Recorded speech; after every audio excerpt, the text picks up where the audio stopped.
¿Es músico?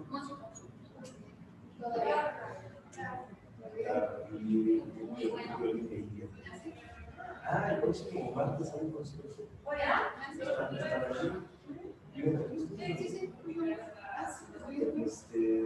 La Roma, es un lugar que se llama Nuevos. It's a new place. It's very, very small. It's a new place. It's very small. You can only fit like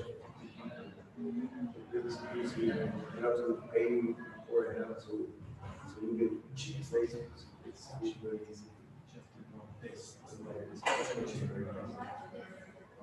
You prepare to do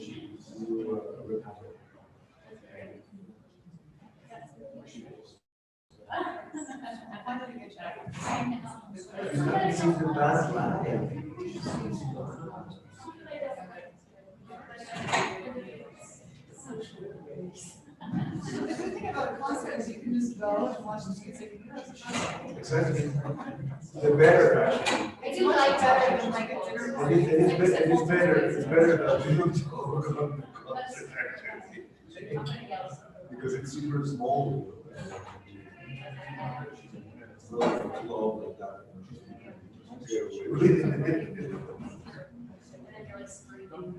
Yeah. But we have a good crowd.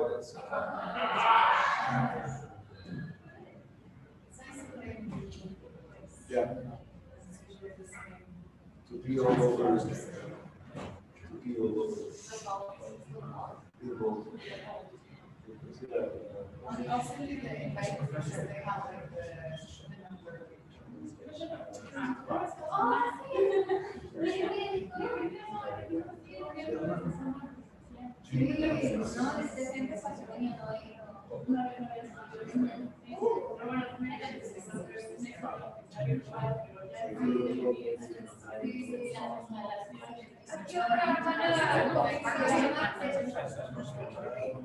Déjame checar.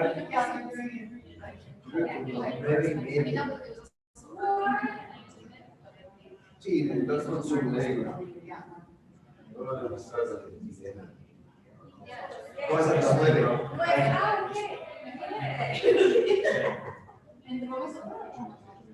No, Tabasco.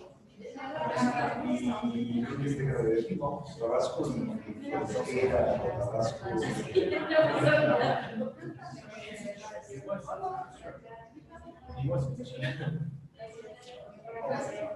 Sí, es como Tabasco por donde está el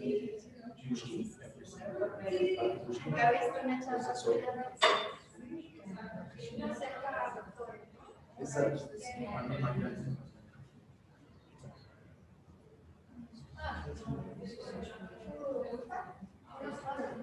¿De dónde es esto? Muy complicado.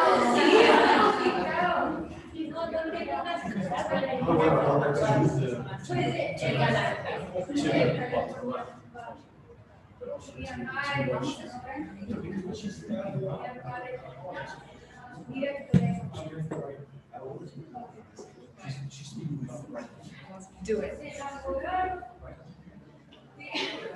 If I get stuck, I'm going to look to you.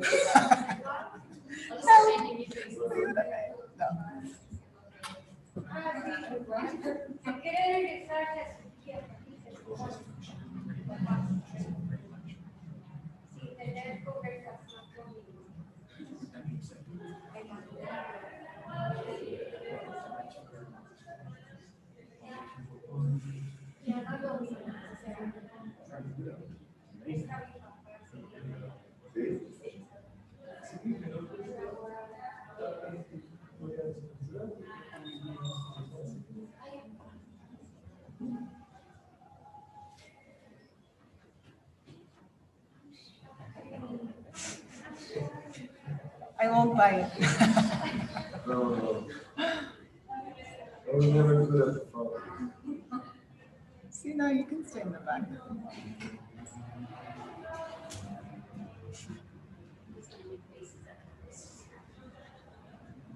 I'll be faithful.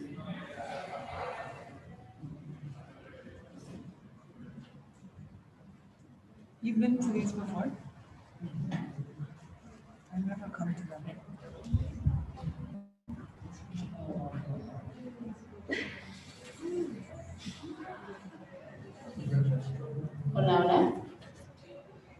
Buenas noches, bienvenidos a este miércoles de SOMA.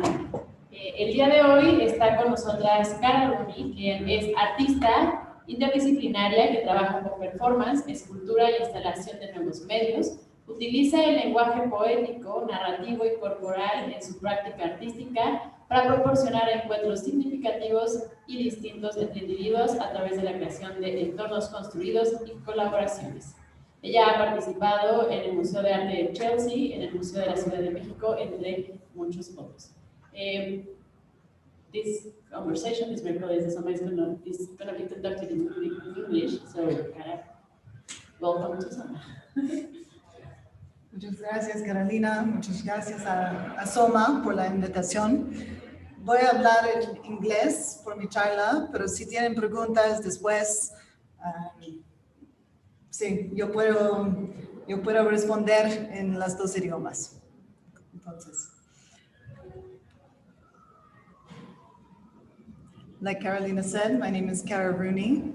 I've been living in Mexico since 2019 permanently, but I've been working here in collaboration with artists since about 2014. So what I'm going to be showing tonight is work that I've made over the course of the past 3 years that's really inspired by the country, by its politics, by what's happening in terms of gentrification, and also the spiritual and the emotional elements that are very inspirational for me as an artist.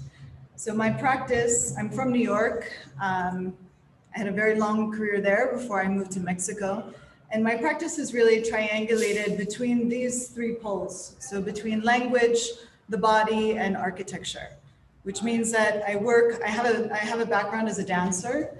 And so that's a very important part of my performance practice, which you're going to see some of. And the idea and the concept that language is something that's embodied, right? That language is not something that is solely intellectual or that we only use as a form of communicating with one another, but it's something that we carry within our bones. It's something that we carry within the flesh, and that really determines the way that we move through the world, the way that we relate to other people. And so in all of my pieces, language and poetics are a very important component. In a lot of ways, they're like the starting point for where the performances extend from and how that relates to memory, both in the cultural sense and also in the individual sense. So I want to start by showing a video work that I did in collaboration with an artist here named Nestor Quiñones in 2019. The piece is about 10 minutes long. It's in English and in Spanish, but it's a taste of the kind of work that I'm invested in. This was the result of 4 years of collaboration between the two of us, working between New York City and Mexico City. And I'll unpack it more after you've seen the piece, but let me just switch over here.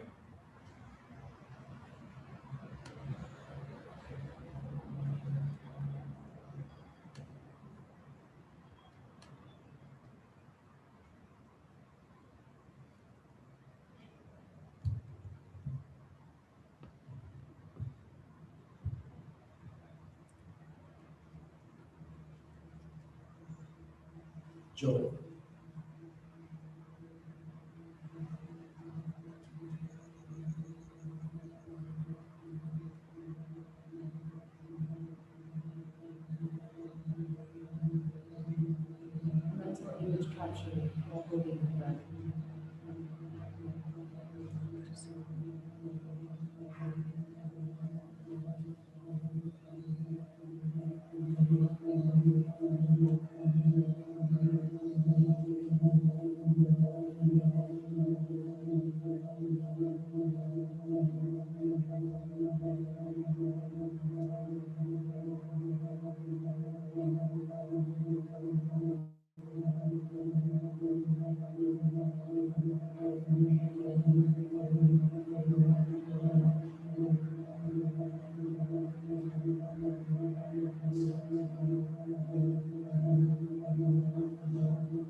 Siempre busqué un espacio temporal, un lugar sin referencias históricas, sin referencias culturales,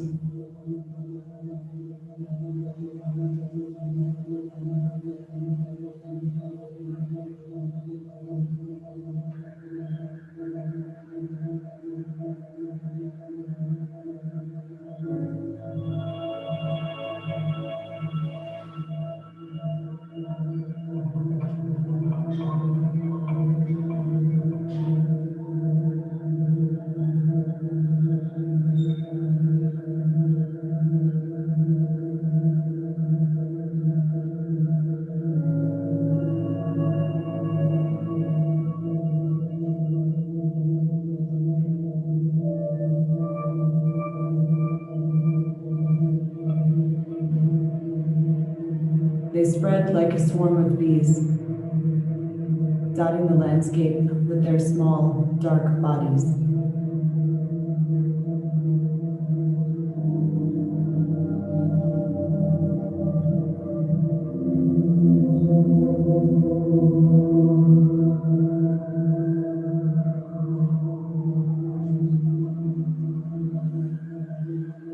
Hums, vibraciones.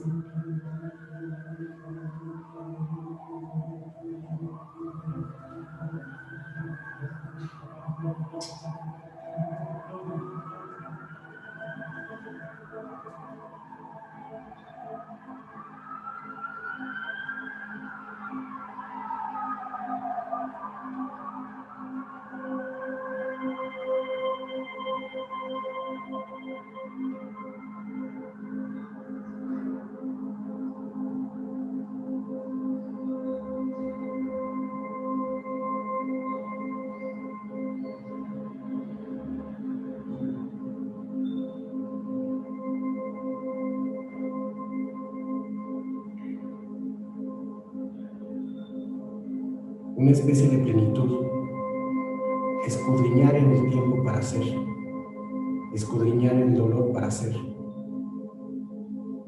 Después del hastío, de la autodestrucción, edificando sin sentidos.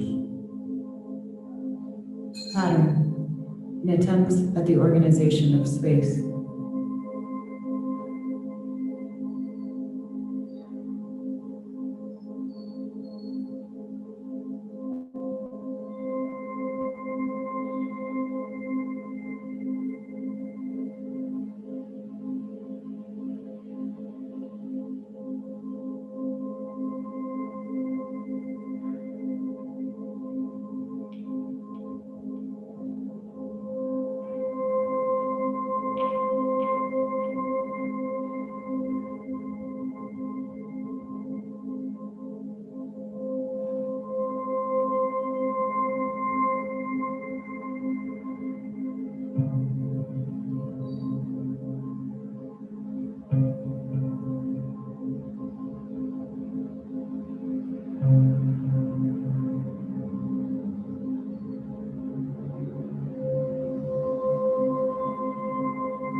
Después del agotamiento viene un nuevo principio de todos los referentes.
Busco mi opuesto, busco mi complemento.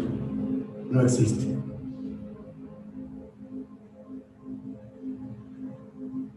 They work diligently, the pair, sometimes in tandem, at others separately, shadows following form.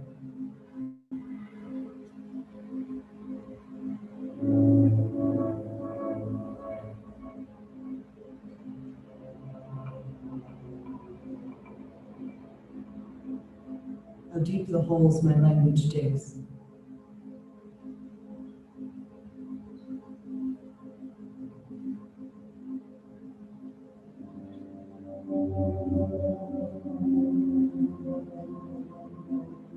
Solamente es la expresión de un momento que se diluye en la marea infinita del cosmos.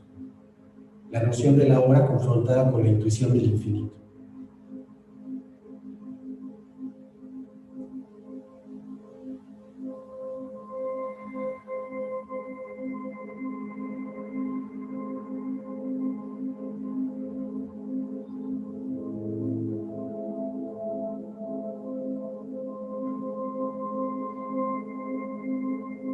Reconciliation not possible.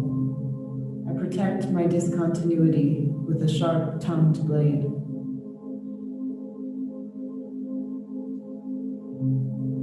Yet, I resist this. I desire this. I deny this. Yo, we, us, I, nos, nosotros, yo, tú.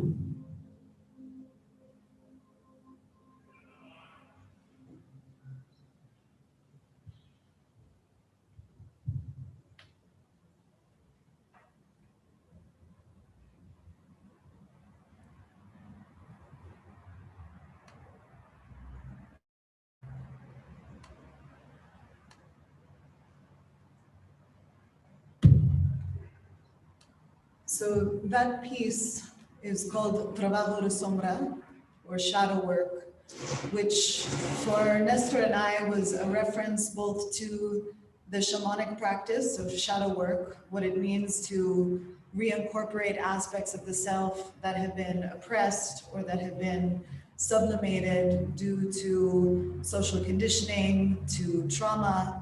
So on the individual level, this is the way that shadow work operates. But we were also thinking about the cultural divide and influence between America and Mexico, where these points of reference come into contact with one another and where those boundary lines stay very firm. And so for me, the pieces themselves, which I made in collaboration with an artisan in Coyoacan, were a way of thinking about the externalization of this skeletal structure of language. Like, what would the voice look like if it had skeletal form? And so these pieces, which were fitted as masks over the face and were hollow in the center, were meant to carry the voice in a specific way. And when we perform with the pieces live, which we've done in el Museo de la Ciudad de México and la Feria de la Axiom, there's a very different kind of resonance that the material quality of the pieces carry with them. The materials as a sculptor and as an installation artist were also really important to me with this project. So the pieces are made of quiote, which is the petrified root of the maguey flower, which is indigenous to Mexico. And in the course of our research and trying to figure out in the beginning, are we going to make these pieces out of ceramic? Are we going to make them out of wood? This was the material that was the lightest and the most flexible to work with, but that we also found out was used by the pre-Hispanic cultures for the making of devotional objects. So there was also this very interesting spiritual significance to the choice of material for the piece and the way that it was enacted. And the fact that the first live performance was in el Museo de la Ciudad de México, which is on top of the Templo Mayor, I don't think was a coincidence either. You know, what Nestor and I were really looking to explore with this work was not only a way of looking at contemporary references to culture and to knowledge, but also ancient forms of culture and knowledge that we've lost access to. and this excavation process, the shadow work that comes along with that.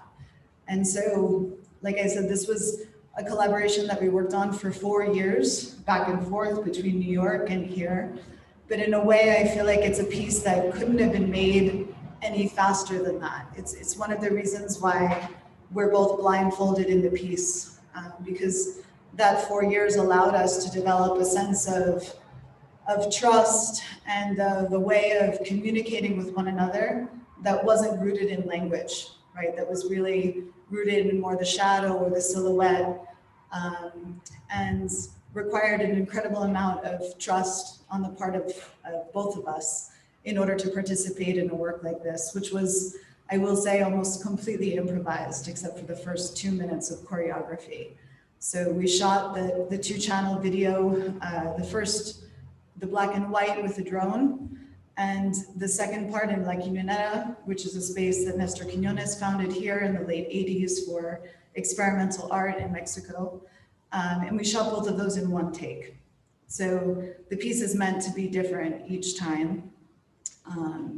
And there were just some very interesting discoveries along the way, which I'm happy to answer questions about later as well.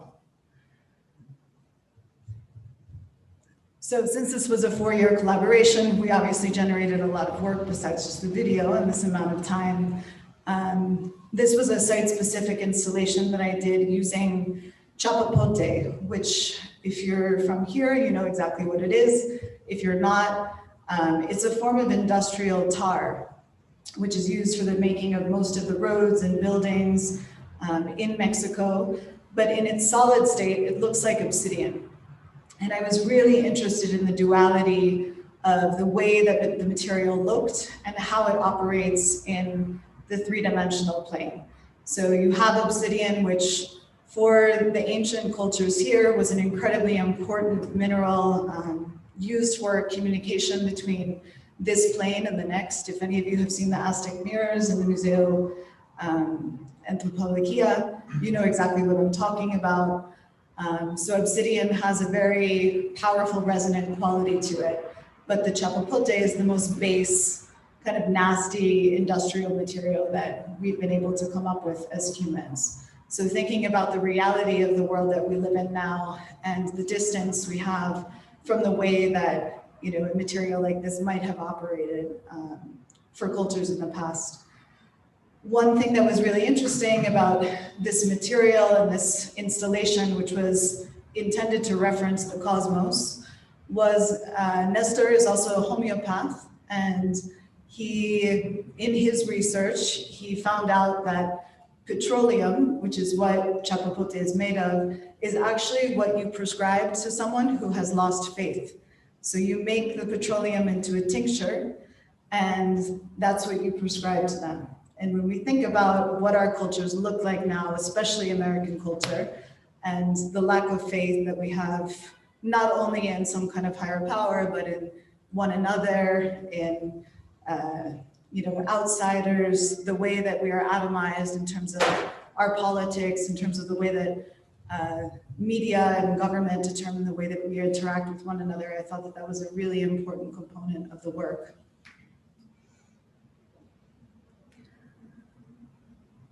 So what we were also doing with this project, because I was based in New York at the time, where I'm from, is we were sending objects and photographs back and forth to one another, physically sending them back and forth to one another in the mail. And then each of us would activate them differently in our respective cities. So this was a street installation that Nestor did with one of the sculptural objects that I had sent him in Oaxaca City. And in the background, you see the image of a very prominent indigenous activist there. So also thinking about the way that politics interacts in terms of this collision of 2 different cultures, the complexity of that, the influence of that, what that can potentially mean, without being didactic about it. You know, we really wanted to keep it open-ended enough so that people could come to the work on their own terms with their own references, but to point to the fact that there was this interchange or this interplay of ideas moving back and forth.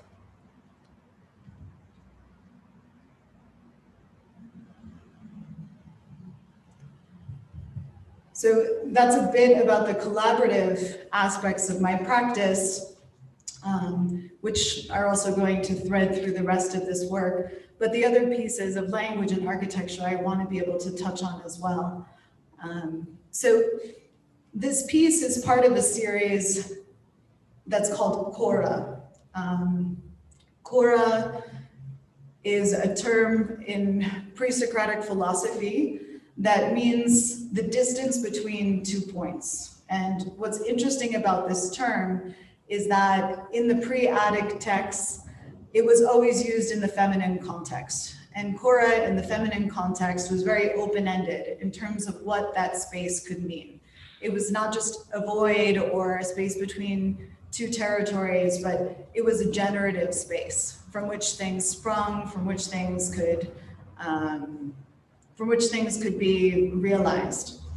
And Cora was the way that early architectural philosophy was talked about. So the building of civilizations, for example, was thought to be the result of, for example, the post and lintel system is based on the standing loom in ancient Greece. Because without the loom and without the hearth, you don't have civilization.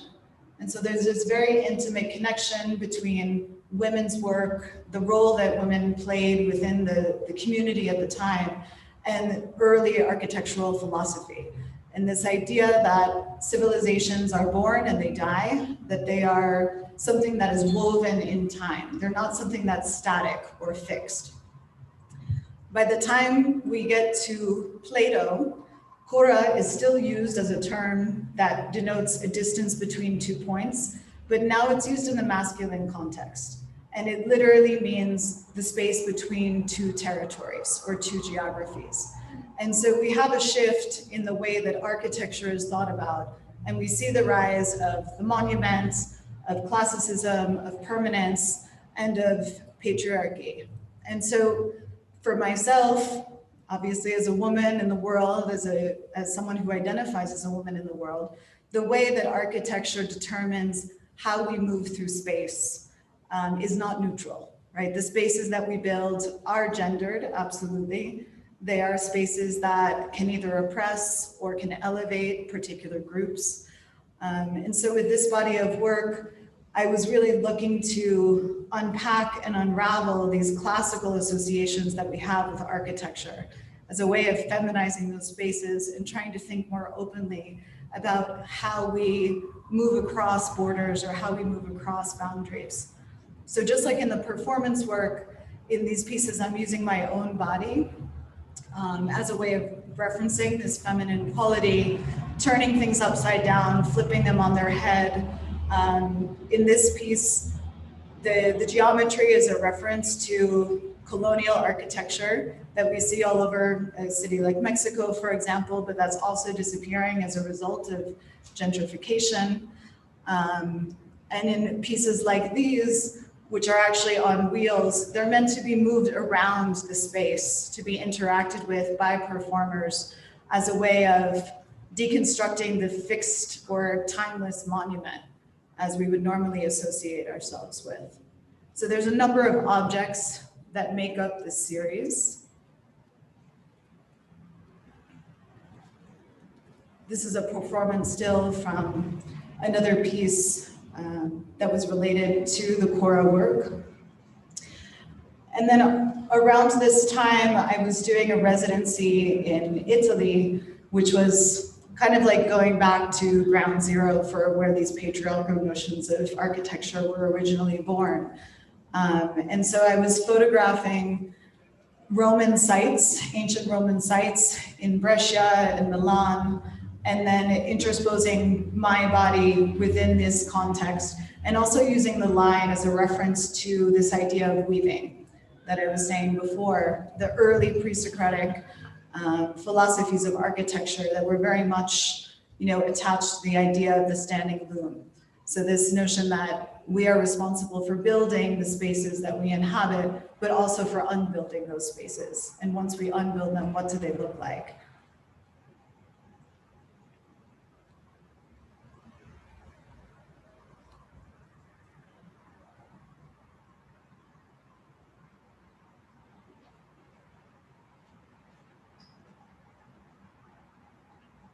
So I call these performative collages because they are made in real time in the studio, as well as built of layers and layers of different photographs. But the sense of movement is implied in most of these images. And they're meant to be tiled together, and then they were printed on large-scale silk scrims that were hung floor to ceiling in the installation space. And that sense of transparency and movement was also a testament to the way that architecture doesn't need to necessarily define the way that we think about ourselves or the way that we think about space as a whole. So I show these because they're a precursor to the series that I've been working on for the last 2 years here, which is called Desire Line. And Desire Line essentially means the same exact thing as Cora, but it's a contemporary term. It's used in landscape architecture, and essentially it means the shortest distance between 2 points. Usually those 2 points are, or that path is a footpath or an animal path. It's not a road or something that's constructed or is official. So these are like shortcuts that we take to get to certain places. Because of my interest in poetry, I was really drawn to this title because it not only talks about the way that we build cities, the way that we build communities, the way that we build society, but it also talks about this human, the human element of desire, right? What drives us in both the positive and the negative sense. So in the positive sense, desire is the reason that we get up in the morning. It's the reason why we leave the house at all. Without desire, we don't really function. On the flip side of that, it's also the root of corporate greed, of gentrification, of capitalism. So, this tension between the two aspects of desire was something that I really wanted to explore within the context of Mexico City. What does that look like in terms of cultural memory? How does that contribute to the erasure of spaces, the erasure of peoples and their voices? And so I began to work with these ideas largely around the pandemic. When I was taking long walks in the city, there was really no one around, and there was no one there to tell you that you could or you couldn't do anything either, which was very important. So this was a facade design that I had done for the Sala de Arte Público Siqueiros, which was taken from a performance also by the same name, which was comprised of spoken word and of physical movement, not so different from some of the other examples that you've seen before, but just to show how the performance work and architecture can come into contact with one another. And just a few stills from street interventions that I was doing in the city around this time. So what I noticed in these walks was the number of buildings in Centro especially, because that's where I live in Colonia San Rafael, that were either marked for demolition or for sale or had been condemned, many of them because they had been damaged due to the earthquake, but for various reasons. And the question that kept coming up to me was what happens to cultural memory when the spaces that house that cultural memory are disappeared? How does that get preserved? And so I began to take these rubbings of buildings in the various colonias. And each colonia I found had a very unique character to it. And I would bring those rubbings back to the studio. I would work them into large-scale collages on my wall, and then photograph them, bring them into Photoshop, and simply play with color contrast adjustments. And all of a sudden, I began to understand the characters of the different colonias of Centro. So I started working with the 8 areas that are undergoing gentrification most rapidly here, which are, I'm sure if you live here, you know what they are. Juárez, Condesa, La Roma, Colonia San Rafael, Santa Maria la Ribera, where I have my studio, Doctores, and Cuauhtémoc. And each of these has its own design that I've essentially made from the rubbings of the buildings that are going to be torn down. So on the left-hand side, you can see the design for Colonia San Rafael. On the right is the one for Colonia Roma.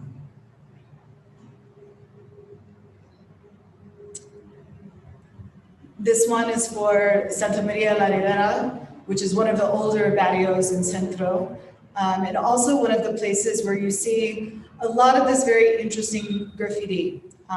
This graffiti is a marker of gentrification throughout Mexico City, but it's the result of a street art movement here called Axiom Politica, which was founded by the poet Armando Alanis Pulido in the 1990s in Monterrey, originally as a way of raising awareness around the narco violence there. And this collective movement only has two rules. Anyone can participate. All you need is a white wall and black lettering.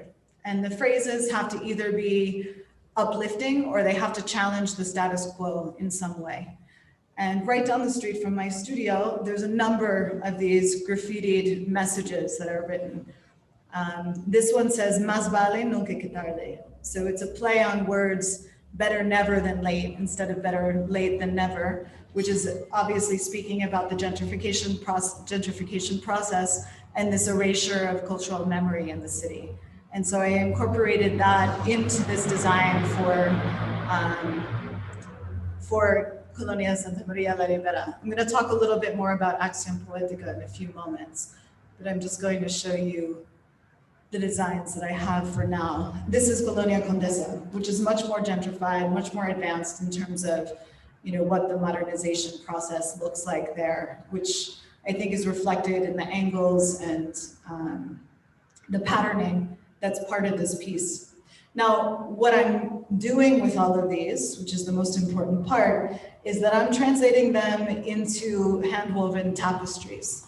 So I'm working with a group of artisans in Oaxaca to make these into large-scale weavings, because weaving is one of the oldest forms of memory preservation in Mexico. And this group of artisans, they're also victims of the gentrification process. They've also been pushed out of where their original home was. And so this dialogue and this collaboration has been incredibly rich in terms of how they relate to these designs and how they're translating them into the woven form. So you can imagine this is a pretty long process. We've been working on this for 1.5 years now. This is the first tapete that's been finished, and we're currently working on Colonia la Roma. But in the end, there will be 8 of these, which will form like an abstract map of the city that's disappearing. This is the idea behind the project. So, like I said, I was very taken with this poetic street art movement, Axiom Politica, and also because of the performance aspect of my work, I felt like it was important for me to use my body in a way to reinscribe some of these texts into objects, into more physical sculptural pieces.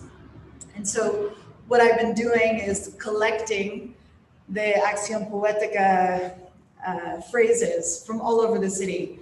If I'm in an Uber, if I'm in the Metrobus, I'll stop, I'll get out, I'll photograph it. And then those are then worked into the surface of these paintings and also the photographic collages that I'm going to show you in a moment. So this piece, for example, says, sin poesía no hay ciudad. And they're made of a combination of acrylic, sand, cement, wood, and graphite. So the finishing surface that you see is actually graphite powder, which is also a way of pointing back to the idea of language and where these pieces originated from.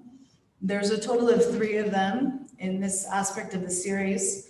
The one in the center is a little hard to read in the image. It says, nunca es la medida de lo eterno. And the one all the way on the end says, todo estaba previsto. And so you can see how the language is pointing to the politics of the place, or is also pointing to these more metaphorical, more philosophical ways of thinking about the world and about one's place in the world. And this is really the beauty of these pieces. I don't think of the text as mine. I'm not appropriating that text. All of the pieces are signed Axiom Politica. They're not signed with my name. because I see myself as a participant in this street art movement. So I am interested in what does it look like when I take this language off of the wall and put it into an object, and then that object is mounted back onto the wall. So how does it become mobile? How does it become dislodged from the places in which it inhabits in a typical everyday context? But this way of preserving cultural memory, which is like the street vernacular of the way of preserving cultural memory, was really fascinating to me, because as an artist who's gone through many levels of education, normally where we go for art, where we go for these ideas, these more theoretical ideas, is to the institution. And in the institution, our relationship to things is very abstract, right? Simply because of the passage of time, we can maybe appreciate the objects formally, but we don't have a very emotional attachment to what those things mean any longer. And so also with this text, I was curious about what would happen when those two different ways of preserving cultural memory were put against one another. Like, what kind of tension was formed there? And so these pieces combine the Axiom Politica language with objects from the collection in the Museo Antropológico and of the building itself, as a way of pointing to the discontinuity between the two ways that we think about history, the two ways that we think about identity and about language as a preservation of that identity. So the piece on the left says, "Sin voluntad no hay deseos." Without will, there is no desire. And what you're looking at is one of those obsidian mirrors, the Aztec obsidian mirrors that I was talking about a little bit earlier, and different elements of the building design. And then again, the line is this reference to weaving and of a way of re-envisioning architectural space. In the next image, it says, "Más vale nunca que tarde." So again, that phrase that you saw in the earlier image of the Santa Maria design. And in this one, it says, "No me hagan ser lo que no soy." Don't make me be that which I am not. These pieces are all framed with also references to the colonial architecture that's disappearing throughout the city. So the exterior designs of these is meant as a play between the stucco of the wall and of the piece itself, so that in person, they really move in and out of this two-dimensional and three-dimensional space. Like I said, I've been working on this project in various degrees for the past 2 years or so. There are still pieces that are being made in relation to it. The tapetes are still in the process of being woven. But for now, that's where I'm going to leave it as a way of giving you an overview of the projects that I've been working on here. Any questions? I'm happy to answer.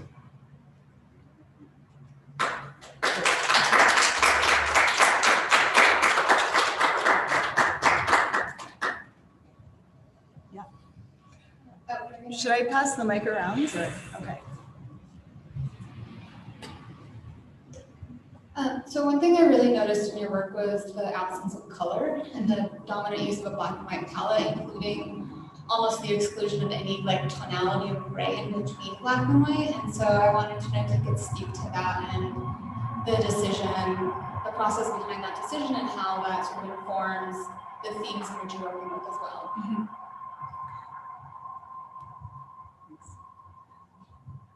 Great question. I always get that question. It's interesting because it wasn't so much a conscious decision on my part to eliminate color, but for the past 10 years or so, I would say my practice has been relatively monochromatic. More because I'm in so much of the work, I'm dealing with this issue of duality, right? So this looking at self and other, looking at different cultures, at the way that at the binary ways that we tend to see the world or that we operate, which is always contained within a third space, which is either the space of the gallery or the space of the performance or the space of the object. But within the object itself, I'm really interested in how the black and white brings out or highlights this aspect of the duality that's at play. In the trabajo de sombra work, it was also a reference to the shadow. And so that seemed a natural decision for those pieces. But it's something that's just kind of organically continued in the trajectory throughout the work that I've made since I've been in Mexico, which is maybe antithetical considering how colorful Mexico City is. But yeah, that's the best answer that I can give for it. It's not as strategized as I guess one would think. Somebody else have a question?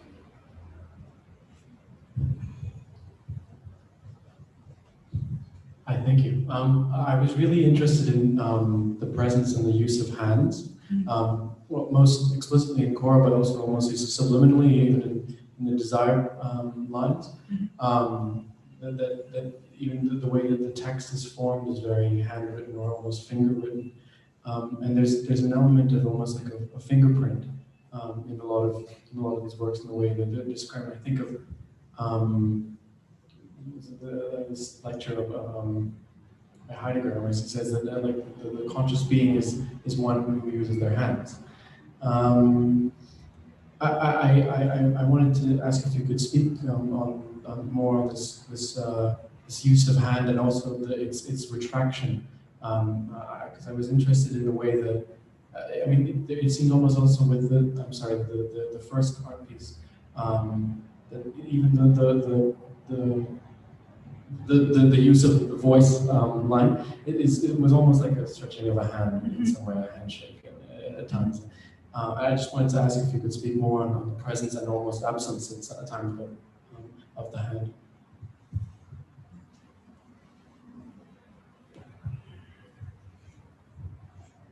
Thank you for bringing that up. Maybe you're familiar with the philosopher Merleau-Ponty.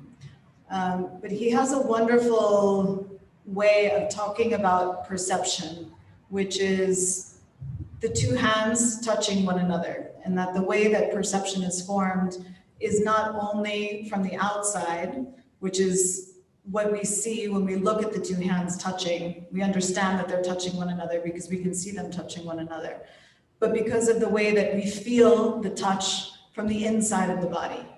And so perception is something that is an internal experience as well as an external experience.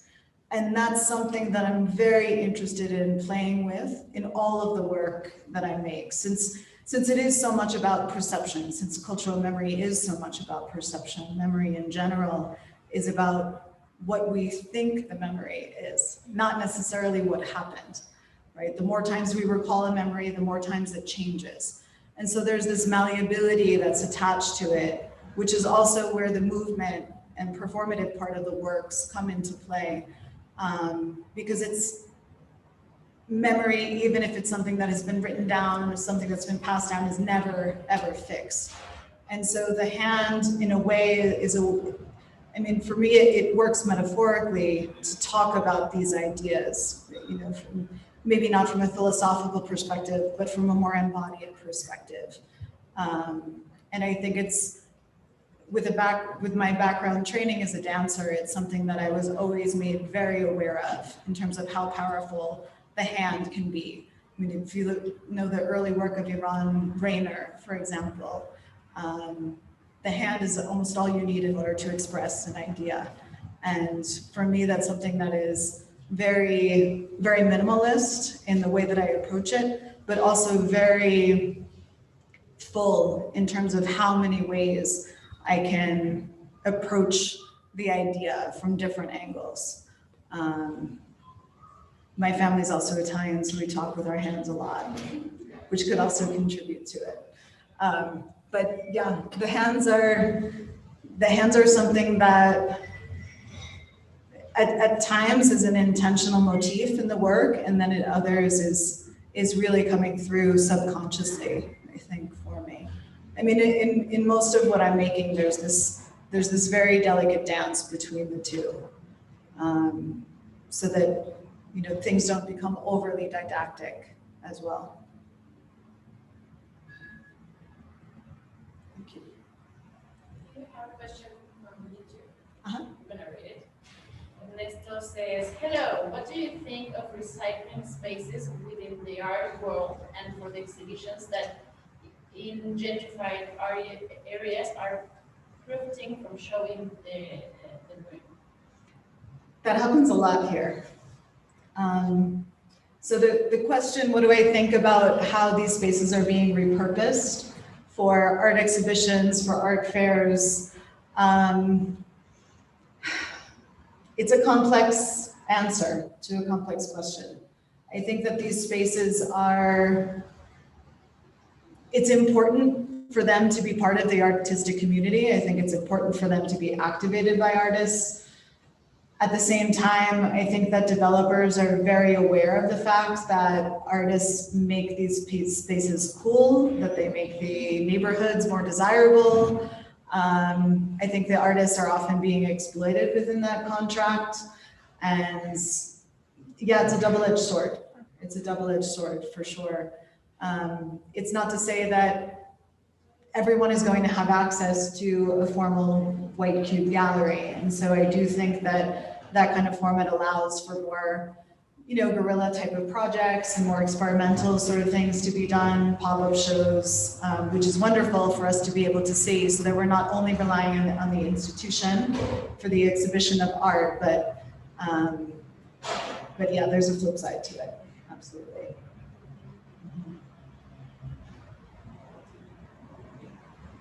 Anyone else have questions?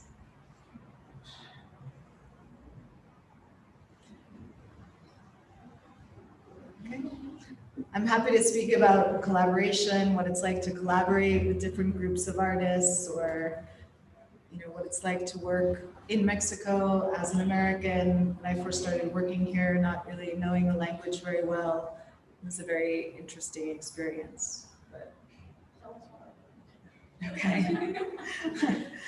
Well, how many of you here have worked in a collaborative way at some point in time? Okay, so it's not easy, right? It becomes even more difficult when you don't speak the same language of your collaborators, I will say.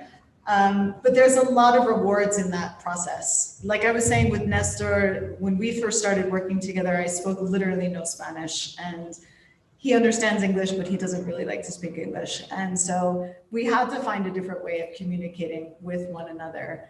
And I think that the piece that we made only became what it was because of the fact that we couldn't communicate seamlessly through the spoken word. And for me, that's been very interesting. I've done these kinds of collaborative performative projects in Eastern Europe, in Egypt, in Asia. And it's always a different kind of challenge depending on what linguistic environment I'm in, what kind of, what are the artistic references that the collaborators have. For example, in Czech Republic, there's something called physical theater, which is, has a long-standing tradition there, but that we don't really have in the West. And physical theater it's not theater per se, it's not performance art per se, it's not spoken word, but it kind of is somewhere in the center of all of these things. And so working with dancers and choreographers there was incredibly invigorating, because I would just have to say a concept, like perhaps this philosophical idea of perception that Merleau-Ponty puts out. And they're like, yeah, I got it. And they could just interpret that in a very physical movement. Whereas in Asia, that was not the way things worked. Everything had to be explained very literally, and it was a much slower, more technical process. Working in Mexico has been somewhere in between there, because I think we do know enough about American reference points here to get on board with maybe some of the ideas that I'm working with, but then the subtle aspects of it are something that I might have been blind to, that I really needed to be educated about. And so there's this really interesting back and forth and give and take that comes out in the process of these pieces. That's incredibly rewarding. So if you haven't tried it, you should, is basically what I'm saying. Just be prepared, it's not always easy. Also working with musicians My partner Fausto Palma did the music, the sound score for the Trabajo de Sombra video. So that's also another interesting adventure, not just working with dancers and choreographers, but also with musicians, which is a completely different language in and of itself. Did the music come first? No, the music came at the very last moment. Yeah. I hadn't really thought about sound until we had edited the video and then realized, no, we have to work with sound as another sculptural element. I mean, I didn't want a score, I wanted a sculptural component to the sound. And Fausto was able to do that relatively easily, which was wonderful. That was one of the collaborations that worked pretty seamlessly. Not all of them do. Yeah. For me, there's something that is like in my head after seeing this conference. First of all, the communication part, because what I feel is like someone like you, like who don't speak a Spanish language, it's kind of like going to basics. So I feel it's like a way of exploring like other kind of this communication that normally when two people speak the same language, it's going to be completely different. So, and there comes the sound. It was your question, because I feel sound is like a very profound or easy way like to communicate when you don't have like this access to language. Yeah, I completely agree with you. It's like, it's almost something primal, you know, that you go back to because you have no other option. Sound is immediate. We don't have filters for sound in the same way that we have filters for sight, right? For sight, you simply have to close your eyes, but sound is much harder to block out. And so there's an immediacy with sound that I find very compelling. It can also be very disturbing in that sense. And when you really, you know, when you think about the semiotics of language, when you think about the way that language is broken down, it's also just sound and vibration that we're talking about in the same way that movement is vibration. And so on some level, all of these things merge into one another for me when I'm creating the work. And I think most often the language gets in the way as opposed to it helping. So, which is why in the visual objects, you know, I can use it more prominently, perhaps, but in the performance pieces, there's much less of that. There's more sound and there's less emphasis on spoken word per se.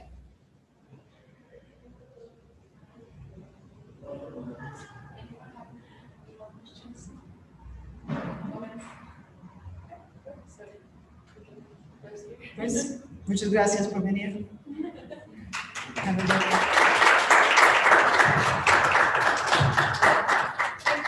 Thank you guys for being here and be part of this amazing Miércoles de SOMA.